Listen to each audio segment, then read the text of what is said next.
Despite the political firestorm that is surrounding the whole issue of gay marriage that we see in California, the lawsuits, the fundraising, the attacks from both sides, what is really missing is the focus on the real issues. And the real issues, as I see them, are a dysfunctional family, which is falling apart, and what it's doing to children. I've written a detailed commentary, which I'd suggest that you go and read on our website at rutherford.org, titled The Marriage Meltdown. A lot of facts and statistics, things you need to know about what's really happening in this country. The family as we knew it in America in the 1950s, the things we'd see on television, Leave It to Beaver, Father Knows Best, all those things are gone. The sexual revolution of the 1960s, as it bled into the 1970s, changed that. Even people who tout and push traditional marriage today, such as evangelical Christians, their divorce rate is essentially the same as those of non-Christians. So actually the people that are pushing traditional marriage aren't doing much better. For the first time, unmarried households make up the majority of households in the United States, for the first time in American history. Not traditional families with a man, a woman, and a child, but people that are not married. But what I see in this debate is adults fighting. I see dysfunctional families.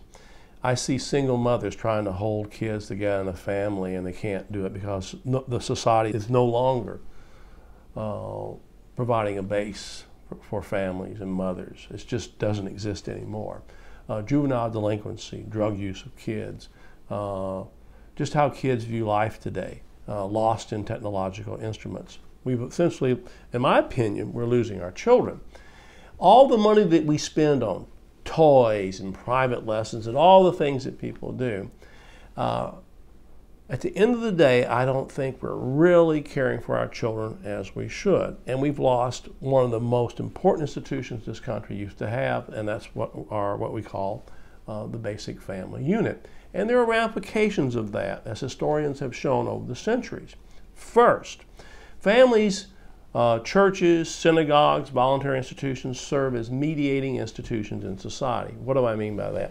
They basically are private institutions that delimit the power of the state. All those are vanishing. And the last bastion, I think, of really freedom, where people can pull into a small unit and say, this is mine, the government can't come here, I'm going to raise my children in a democratic society, that's disappearing. And as historians show, this leads to authoritarianism in the government. Another problem we're seeing, and it's something that we should decry, is that the major religious institutions in society basically no longer have any impact on society in terms of values and morals, except for one area, politics. When the Christian church, for example, went intensely political, they lost their moral high ground. California is a good example. The Christian conservative organizations fighting gay marriage in that state have already spent $40 million plus.